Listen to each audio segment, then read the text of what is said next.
Here are the readings for this upcoming Sunday, August 3rd.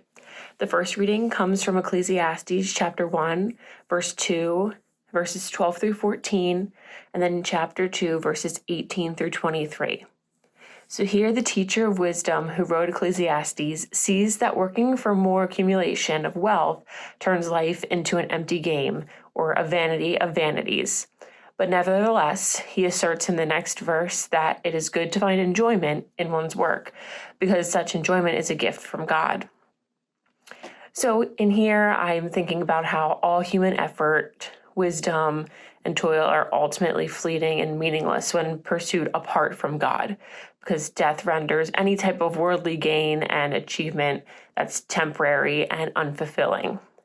So to me, this passage emphasizes that even in wisdom and hard work can't provide lasting fulfillment, since we can't control what happens. And the inevitability of death makes much of human striving feel empty. And here the limits of human effort and the transience of life are being confronted, and urging the reader, us as Christians, to rethink where that meaning truly comes from. And then the second reading comes from Colossians chapter 3, verses 1 through 11. So here, life in Christ includes a radical reorientation of our values. And just as the newly baptized shed their old clothes and put on new garments, so Christians are called to let go of greed, and they're taking hold of life shaped by God's love in Christ. So us as believers who have been raised with Christ or come to know Christ are being called to seek heavenly things and put to death any of their old sinful nature, living instead in the renewed image of Christ, where all earthly divisions are erased. So key points to me in this passage, the first verses 1 through 4. So since us as Christians are united with Christ and his resurrection, we should focus on eternal and heavenly realities rather than any type of earthly concerns that we might have. Verses 5 through 9, believers must put to death the sinful behaviors.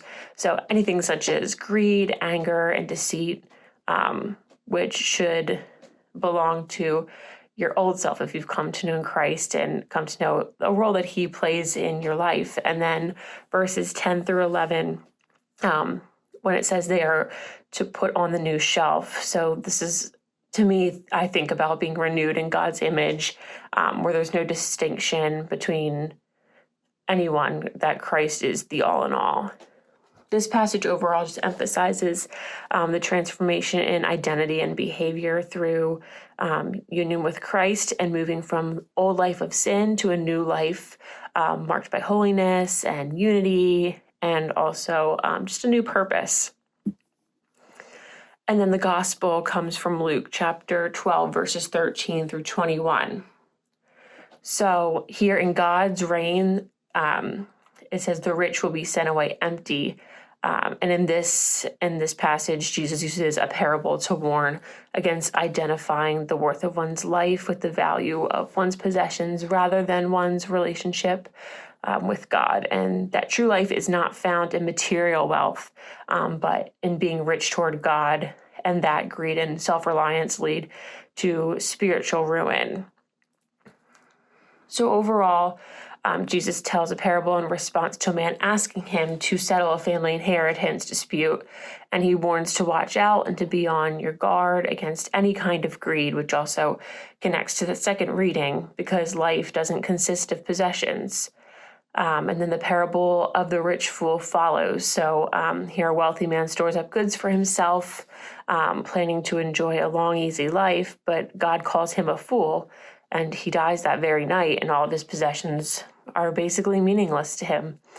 And Jesus concludes with the truth that this is how it will be with whoever stores up things for themselves but is not rich toward God. So this passage definitely challenges the illusion of security in wealth and urges us to listen to God and invest in our eternal priorities instead of materialistic things here on earth. So to just remember to take your time to invest in God and not earthly possessions.